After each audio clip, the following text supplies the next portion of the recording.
मुल्क में law commission की जानिब से यूनिफॉर्म सिविल कोड के निफाज पर गौर करने के ऐलान के बाद मुल्क के दानिश्वर शहरियों में तशवीश की लहर दौड़ गई है और हर मज़हब के मानने वाले कई एक खदशात का इजहार कर रहे हैं। इन सभी खदशात और तशवीश पर तातुल को ख़त्म करने के लिए आज हम सुप्रीम कोर्ट के सीनियर वकील महमूद प्राचा से इस बारे में तफसीली बात कर रहे हैं और वो तमाम तफसीलात पेश कर रहे हैं। ये हमारे मुल्क का जो संविधान है उसमें दो अहम हिस्से हैं।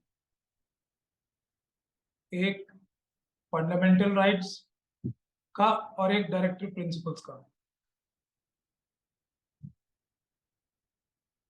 एक पार्ट 3 है जो कि ड्यूटी है गवर्नमेंट की, जो करना ही करना है, और एक डायरेक्टिव प्रिंसिपल वाला पोर्शन है जो ऐसी चीजें हैं जो करना गवर्नमेंट से या मुल्क से तवक्को की जाती है। लेकिन जब भी कोई इख्तिलाफ होगा फंडामेंटल राइट्स और डायरेक्टिव प्रिंसिपल्स में, तो फंडामेंटल राइट्स उस पर तरजीह हासिल करेंगे। तो हमारे मुल्क में मजहबी, जबान की, रीजन की और अपने अपने जो ट्रेडिशनल तरीके हैं वो हर एक को फॉलो करने की आज़ादी नहीं है, बल्कि उनका हक है।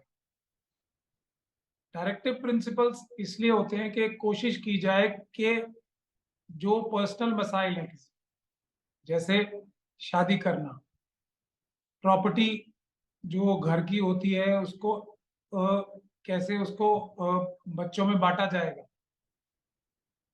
और दूसरे इस तरह के जो पर्सनल मैटर्स हैं जो उसको किस तरीके से अलग अलग कम्युनिटीज, अलग अलग ट्राइब्स भी, यहाँ तक कि अगर ट्राइबल लोगों की बात की जाए, उनके पास आजादी है पूरी अपने हिसाब से चलने की। यूनिफॉर्म सिविल कोड दरअसल जो बाबा साहब डॉक्टर भीमराव अंबेडकर की सोच थी, इसलिए लाने के लिए था कि जो हिंदू धर्म है उसमें औरतों के साथ बहुत ज्यादा ज्यादती की जाती है। इसीलिए जो अडॉप्शन के लॉज हैं, जो शादी करने के लॉज हैं, और जो एंसेस्ट्रल प्रॉपर्टीज होती हैं उसको बच्चों तक देने का जो तरीका है अपना अपना, उसका कोई एक तरीका करने का, एक कोशिश करने के लिए डायरेक्टिव प्रिंसिपल्स में कहा गया है। लेकिन जो ये आज की गवर्नमेंट है, आरएसएस की, बीजेपी की, इसका वन पॉइंट एजेंडा है मनुस्मृति लागू करने का और हिंदू राष्ट्र बनाने का। भले ही ये डायरेक्टली जो इनके प्राइम मिनिस्टर हैं, जो होम मिनिस्टर हैं आरएसएस और बीजेपी के, या बड़े बड़े ओहदेदारान हैं, डायरेक्टली इस बात को ना कहें, लेकिन अपने कार्डर्स से, अपने मिडिल लेवल के ऑफिस बियरर्स से, मिनिस्टर्स से, हर एक से ये बात कहलवाते हैं कि हिंदू राष्ट्र बनाने के लिए हम कटिबद्ध हैं, यानी कि हमारा रिजॉल्व है हिंदू राष्ट्र बनाने के लिए।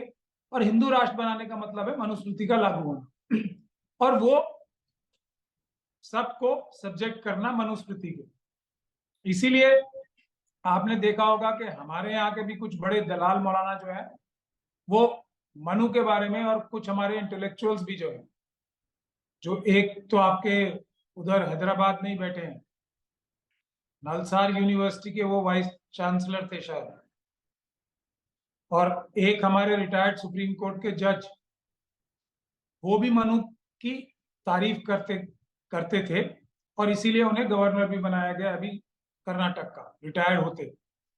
तो इसीलिए डायरेक्टली और इनडायरेक्टली आरएसएस और बीजेपी मनुस्मृति लागू कराने के लिए कोशिश करती है,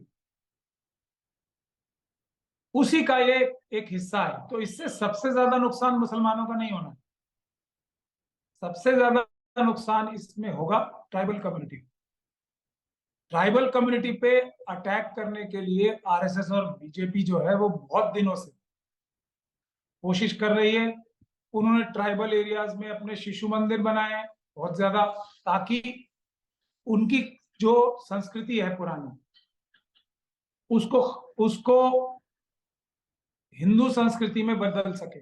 इसके लिए बहुत बड़ी कोशिश आरएसएस और बीजेपी कर रही है, बहुत सालों से कर रही है, और बहुत ज्यादा उसमें पैसे खर्च कर रहे हैं। जो धर्मांतरण की बात करते हैं ना, कि क्रिश्चियन धर्म के लोग और मुस्लिम धर्म के लोग और बौद्ध धर्म के लोग पैसे दे रहे हैं, सबसे ज्यादा पैसे, सबसे ज्यादा लालच और दबाव आरएसएस और बीजेपी के लोग बहुत सालों से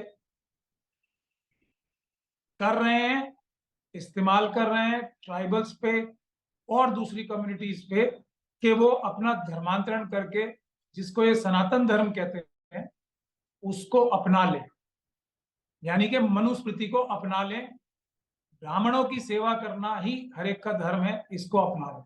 तो अब बात जो निकल के सामने आती है, हमारा जो ऑर्गेनाइजेशन है मिशन सेव कॉन्स्टिट्यूशन, उसको बुद्ध कम्युनिटी के लोगों ने, बुद्धिस्ट कम्युनिटी के लोगों ने और सिख कम्युनिटी के लोगों ने अप्रोच किया है। मुस्लिम कम्युनिटी, पारसी कम्युनिटी जो है, ये सभी लोगों का शादी करने का तरीका अलग है। एंसेस्ट्रल प्रॉपर्टी जो है उसको बच्चों को देने का तरीका अलग है। जो बाकी निजाम है, जो पर्सनल लाइफ के हैं, जो रिलीजन से जुड़े हुए हैं, वो सभी का अलग है, हर एक ट्राइब का। और इस देश में हजारों ट्राइबल्स की ट्राइब्स होंगी, नॉर्थ ईस्ट में और पूरे भारत में। उनका अपना अपना अलग तरीका है शादी करने का, प्रॉपर्टी कैसे परिवार में बटेगी, उसका कैसे इस्तेमाल होगी, और बच्चों को कैसे प्रॉपर्टी जाएगी, उसका अलग अलग तरीका है। तो उसको खत्म करना चाहते हैं और उसकी जगह मनुस्मृति लागू करने की ये डायरेक्ट कोशिश है। यही यूनिफॉर्म सिविल कोड का मकसद है। और आज जब देश में फंडामेंटल राइट्स की धज्जियां उड़ाई जा रही, मजहब के नाम पे लोगों को, जात के नाम पे, और शेड्यूल कास्ट कम्युनिटी को, शेड्यूल ट्राइब कम्युनिटी को और माइनॉरिटीज को जिस तरीके से प्रताड़ित किया जा रहा है, तंग किया जा रहा है, तो अगर कोई भी सरकार ईमानदार होगी तो वो सबसे पहले फंडामेंटल राइट्स तो पूरे करेगी। और जब टकराव होगा आर्टिकल 25 में और एक डायरेक्टिव प्रिंसिपल में, तो आर्टिकल 25 ही उस पर बरतरी हासिल करेगा, यानी कि हर एक को मजहबी आजादी,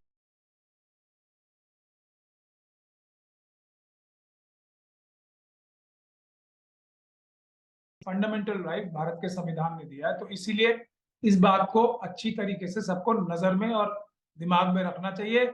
और ये जो साजिश चल रही है मनुस्मृति को डायरेक्टली इनडायरेक्टली लागू कराने की, उसको SC ST OBC और माइनॉरिटीज को पूरी ताकत लगा के रोकने के लिए, हम लोग मुल्क में 90% है SC ST OBC और माइनॉरिटीज, तो उनको इस बात के यूनिफॉर्म सिविल कोड के खिलाफ खड़ा होना चाहिए। और हम लोग वैसे रिप्रेजेंटेशन दे रहे हैं लॉ कमीशन में, मगर उससे ज्यादा कुछ फायदा निकलेगा नहीं, क्योंकि कोई भी रिप्रेजेंटेशन लॉ कमीशन कंसिडर नहीं करेगी। क्योंकि आजकल सारे संस्थान, लॉ कमीशन हो, इलेक्शन कमीशन हो, सुप्रीम कोर्ट हो, जुडिशरी हो, ब्यूरोक्रेसी हो, CBI हो, ED हो, कोई भी हो, वो आज की जो स्टैब्लिशमेंट है बीजेपी और RSS की, उसके दबाव में और उसके लालच में है। तो लॉ कमीशन से भी ज्यादा उम्मीद की नहीं जा सकती। एक इसके लिए भी पब्लिक मूवमेंट, पीसफुल प्रोटेस्ट, पूरे देश में पीसफुल कैंपेन ऑर्गेनाइज करने की जरूरत है, जिसमें SC ST OBC और माइनॉरिटीज को हिस्सा लेने के लिए आगे आना चाहिए। मैं आपको अगर आर्टिकल 44 और दूसरे आर्टिकल डायरेक्टिव प्रिंसिपल्स के जो आते हैं, वो मैं आपको एक मिनट पढ़ के बताता ही हूँ। तो उसमें आर्टिकल 14 है, 44, uniform civil code for the citizen, the state shall endeavour to secure for the citizens a uniform civil code throughout the territory of India. तो endeavor है to promote, state shall endeavor to secure for the citizens a uniform civil code. तो इसको अमल में लाने से पहले इस बात का ध्यान रखना बहुत जरूरी है। जो पार्ट 3 है, पार्ट 3 में मैं अब पढ़ूंगा article 25, freedom of conscience and free profession, practice and propagation of religion, part 3 है जो मैंडेटरी है। और वो जो पार्ट 4 है उसकी कोशिश की जानी चाहिए। पार्ट 3 फंडामेंटल राइट, तो पार्ट 3 हमेशा पार्ट 4 पे बढ़तरी हासिल करके रखेगा। तो कोई भी चीज जो आर्टिकल 25 के खिलाफ हो, वैसा डायरेक्टिव प्रिंसिपल के नाम पे या किसी भी नाम पे कोई कानून बन ही नहीं सकता। ये बुनियादी बात है जो हमारे लोगों को अच्छी तरीके से समझनी चाहिए। बाकी सारी बातें जो की जाती हैं वो भटकाने के लिए की जाती हैं। उसमें हमारे यहाँ के खुद के जो SC ST OBC और दूसरी माइनॉरिटीज के इंटेलेक्चुअल हैं बहुत सारे, वो RSS और बीजेपी के दलाल हैं। इसमें एक ही पॉइंट है कि 25 की वायलेशन में कोई भी यूनिफॉर्म सिविल कोड का कानून बन ही नहीं सकता।